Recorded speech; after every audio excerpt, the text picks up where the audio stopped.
अस्सलामुअलैकुम। उम्मीद है आप सब लोग खैर खैरियत से होंगे और वेलकम बैक टू बुर्स जर्नी। आज की इस वीडियो में हम लोग बात करेंगे यूनिवर्सिटी सिलेक्शन के ऊपर। यूनिवर्सिटी सिलेक्शन खासकर तुर्की बुर्सारी के लिए मैं बाकी यानी किसी भी किस्म की और किसी स्कॉलरशिप के मुतालिक वीडियो नहीं बना रहा। ये सिर्फ और सिर्फ तुर्की बुर्सारी से मुतालिक है कि तुर्की बुर्सारी में जब आप अप्लाई करते हैं तो आपके फाइनल स्टेप्स में एक स्टेप होता है यूनिवर्सिटी सिलेक्शन का। आपने यूनिवर्सिटी सिलेक्शन कैसे करनी है उसके बारे में हम डिटेल से बात करेंगे इस वीडियो में। तो चलिए स्टार्ट करते हैं। सबसे पहले आप लोगों के पास तुर्की बुर्सलारी में सिलेक्ट करने के लिए 12 ऑप्शन होते हैं, यानी कि आप 12 यूनिवर्सिटीज़ जो हैं वो सिलेक्ट कर सकते हो। अब इनका मकसद क्या होता है?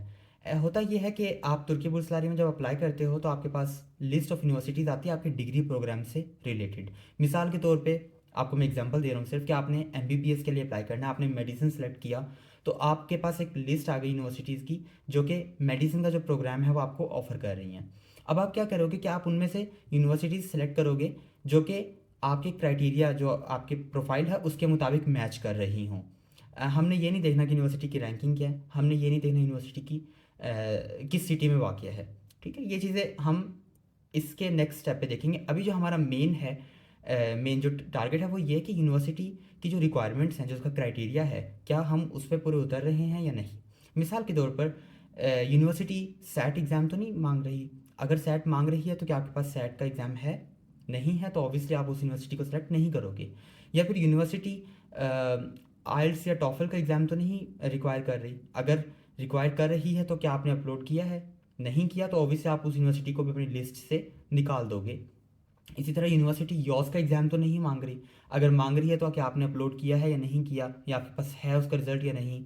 तो वो सब चीज़ें जो है आपने उसके मुताबिक जो है वो अरेंज करनी है। तो आपने सबसे पहले तो यूनिवर्सिटी को एलिमिनेट करना है उनके क्राइटेरिया और अपनी प्रोफाइल के मुताबिक। लाइक अगर आपके पास एक प्रोफाइल में एक चीज़ नहीं है तो आप उसको जो है वो निकाल दोगे। अब आ जाते हैं हम लोग यूनिवर्सिटी की रैंकिंग्स के ऊपर। तो जाहिर सी बात है कि जो यूनिवर्सिटीज़ बड़े शहरों में मौजूद हैं उनकी रैंकिंग्स भी काफ़ी अच्छी होती हैं।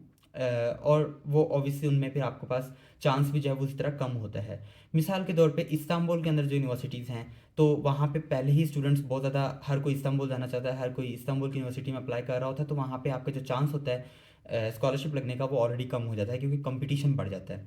आपके जो आपका जिनके साथ कंपटीशन होता है उसमें बहुत ज़्यादा लोग होते हैं, तो इसलिए आपके लिए भी मुश्किल हो जाता है विन करना उस सिटी के अंदर। या अनकरा की बात कर लेते हैं, इज़मीर की बात कर लेते हैं, तो ये सिटीज़ काफ़ी ज़्यादा ओवररेटेड हैं और ओवर पॉपुलेटेड भी हैं, एक्सपेंसिव भी हैं, और साथ में इनमें रश भी बहुत ज़्यादा होता है, कंपटीशन बहुत ज़्यादा होता है। लेकिन अगर आप आते हैं छोटे शहरों की तरफ तो वहाँ पे ये होता है कि आपको जो है वो जो यूनिवर्सिटी में चूँकि एप्लीकेंट्स कम होते हैं तो आपका जो चांस होता है वो काफ़ी हद तक दूसरों की निस्बत या दूसरे शहरों की निस्बत बेहतर होता है विन करने का। तो हम लोग बात करते हैं कि अब हमने सेट कैसे करनी है आखिरकार। तो देखिए, बात यह है कि आपने स्कॉलरशिप, फुली फंडेड स्कॉलरशिप है, आपने इसको विन करना है। तो विन करने के लिए आपके जो फैक्टर्स आपके चांस को मजबूत बना सकते हैं, जो बेहतर बना सकते हैं, आप जाहिर सी बात है उन्हीं की तरफ राग़िब होंगे, आप उन्हीं की तरफ जो है वो जाएंगे। तो आपने उनके लिए अपनी जो यूनिवर्सिटीज़ की लिस्ट बनानी है उसको आपने अपनी प्रोफाइल के मुताबिक सेट करना है। अगर आपकी प्रोफाइल में एकेडमिक रिकॉर्ड आपका बहुत स्ट्रॉन्ग है, आपके पास 95-96% है आपके मार्क्स की, तो आप करो, इस्तांबुल में कर सकते हो सिलेक्ट, अनकारा में कर सकते हो, या हाई रैंकिंग वाली यूनिवर्सिटीज़ को सिलेक्ट कर सकते हो उस लिस्ट में से। अगर आपके मार्क्स नहीं इतने अच्छे, आपकी सोशल जो एक्स्ट्रा करिकुलर एक्टिविटीज़ हैं वो आपके पास कोई इतनी ख़ास नहीं है, तो आप जो है फिर वो उन यूनिवर्सिटीज़ को सिलेक्ट ना करें, क्योंकि आपकी कंपटीशन में बहुत से ऐसे लोग भी होंगे जिनकी प्रोफाइल बहुत ज़्यादा स्ट्रॉन्ग होगी और वो लोग इजीली वहाँ पे जो है वो विन कर सकते होंगे। तो इसलिए आपने अपना इस लिहाज से जो है वो ख्याल करना है कि यूनिवर्सिटी सेलेक्ट करते हुए आपने अपनी प्रोफाइल को मद्देनज़र रखते हुए सेलेक्ट करनी है। अब आपने प्रोफाइल को मद्देनज़र रखते हुए कैसे करनी है? जैसे कि मैंने आपको बताया कि एकेडमिक्स आपके बहुत अच्छे हों, एक्स्ट्रा करिकुलर आपके पास अच्छी खासी एक्टिविटीज़ हों, आपके पास जो एक्स्ट्रा टेस्ट होते हैं, लाइक सैट का टेस्ट होता है, यॉस का एग्ज़ाम होता है, अगर आपके पास इस तरह के एग्ज़ाम्स का रिजल्ट हो और अच्छा रिजल्ट हो तो आप ज़रूर बड़ी सिटीज़ की हाई रैंकिंग वाली यूनिवर्सिटीज़ में अप्लाई करें, आपके सिलेक्शन के चांसेस जो हैं वो होंगे। लेकिन अगर आपके पास प्रोफाइल आपकी जो है वो इतनी खास नहीं है तो आपके लिए बेहतर यही होगा कि आप छोटे सिटीज़ की जो है वो यूनिवर्सिटीज़ में अप्लाई करना है। अब ऑब्वियसली यूनिवर्सिटीज़ कहाँ से मिलेंगे आपको? वो उस लिस्ट में से जो आपने डिग्री प्रोग्राम सेलेक्ट किया है, आपने उसी डिग्री प्रोग्राम से रिलेटेड जो यूनिवर्सिटीज़ आपने आई हैं उनमें से आपने क्राइटेरिया के मुताबिक एलिमिनेट भी कर दी। अब जो आपके पास लिस्ट रह गई है उनमें आपने अपनी प्रोफाइल के मुताबिक जो है वो यूनिवर्सिटीज़ को सिलेक्ट करना है एंड दैट्स इट। इससे अलावा मज़ीद और कुछ भी नहीं। हाँ, अगर आप देखते हो कि गूगल पे आप टाइप करते हो कि एक यूनिवर्सिटी है मिसाल के तौर पे यिल्दीज़ टेक्निकल यूनिवर्सिटी, और उस यूनिवर्सिटी का आप लिखते हो कि यिल्दीज़ टेक्निकल यूनिवर्सिटी एक्सेप्टेंस रेट, और वो गूगल कहता है कि 50% है, और आप दोबारा फिर नेक्स्ट यूनिवर्सिटी टाइप करते हो, आप लिखते हो कि मीतू का जो है वो एक्सेप्टेंस रेट क्या है ये थे स्टूडेंट्स के लिए, वो देता है 35% फॉर एग्जांपल।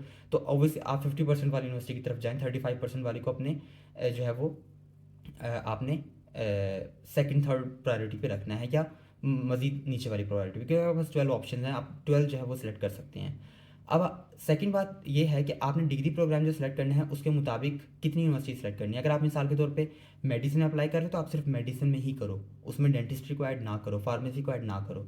ये मैं पिछले साल भी रिकमेंड करता रहा हूँ बच्चों को, और जिन्होंने इन चीज़ों को फॉलो किया था वो कई उनमें से विन भी कर गए हैं स्कॉलरशिप को, और माशाल्लाह इस साल जो है वो तुर्की में जो है वो एज अ विनर यहाँ पर आए हैं। तो आपने इस चीज़ का ख्याल रखना है कि सिर्फ एक डिग्री प्रोग्राम में अप्लाई करना है, और एक डिग्री प्रोग्राम से रिलेटेड तकरीबन 12, आपके पास 12 के ऑप्शन है, 12 भी कर सकते हो, लेकिन 8-10 भी कर लो, मसला नहीं है। कम से कम 8 यूनिवर्सिटीज़ आप सेलेक्ट करो, और मैक्सिमम 12 की आपके पास लिमिट होती है।